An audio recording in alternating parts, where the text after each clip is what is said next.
You already know I'm about to give you all those angles, and obviously I need you to pause it for just a little second. Yeah?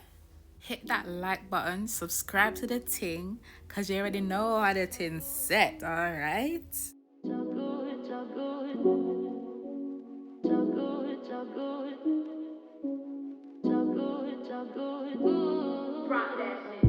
As per usual, we're gonna go straight into it. As always, I'm gonna plug you with the recipe, so please look in the description box below. But first, we're gonna start off by putting all our freshly cleaned salmon, which I've cleaned with water and lemons, and now we're gonna get to seasoning it. So I like to start off with an olive oil base.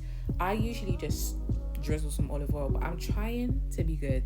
I've decided to adopt this spray method, and although my arm is hurting because of how hard I have to press this nozzle down to get a little daga piece of olive oil out, it's worth it because I'm using less, right? Okay. So if you are someone who is super conscious about the amount of oil you're using, then this is definitely a good alternative.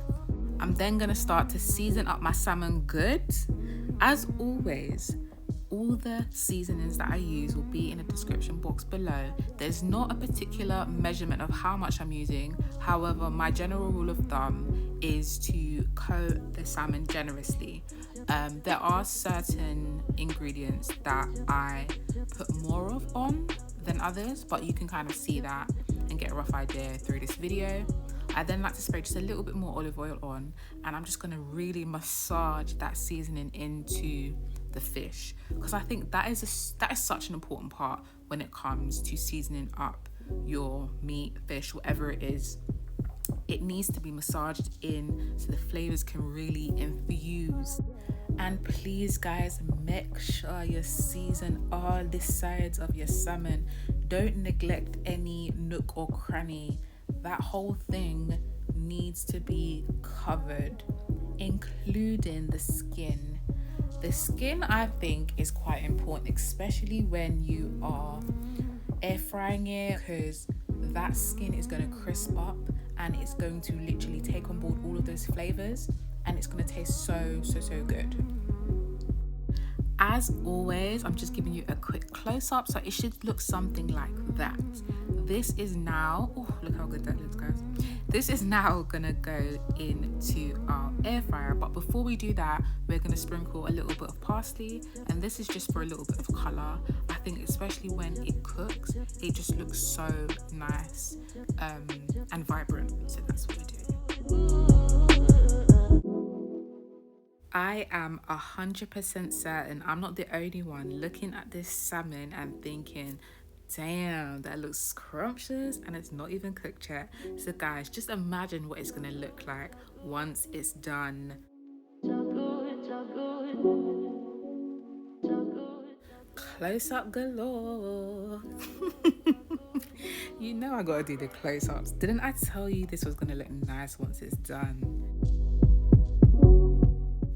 Guys, we are about to get all up into this sauce. I like to start off with my freshly diced garlic. I like to leave that to fry for a bit. Then I follow by adding my dark premium soy sauce. Guys, the darker the berry, the sweeter the juice. If you know that phrase, you know what I mean.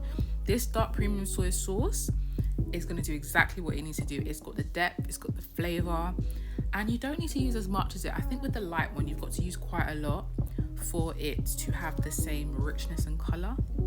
So that's why I prefer the dark premium soy sauce. I'm now gonna add my salmon. My salmons always be falling apart, guys, but it is what it is. We're just gonna ignore that. So as you can see, I'm sliding that one on now because I don't want it to all break apart in the pan. Here it is, all up in there. Of course, you gotta drizzle that lovely dark honey garlic soy sauce. Guys, this sauce here is so simple, but with the salmon it complements it so well. Like I always say, guys, nobody do it better than ShiaStyle. All right, bye.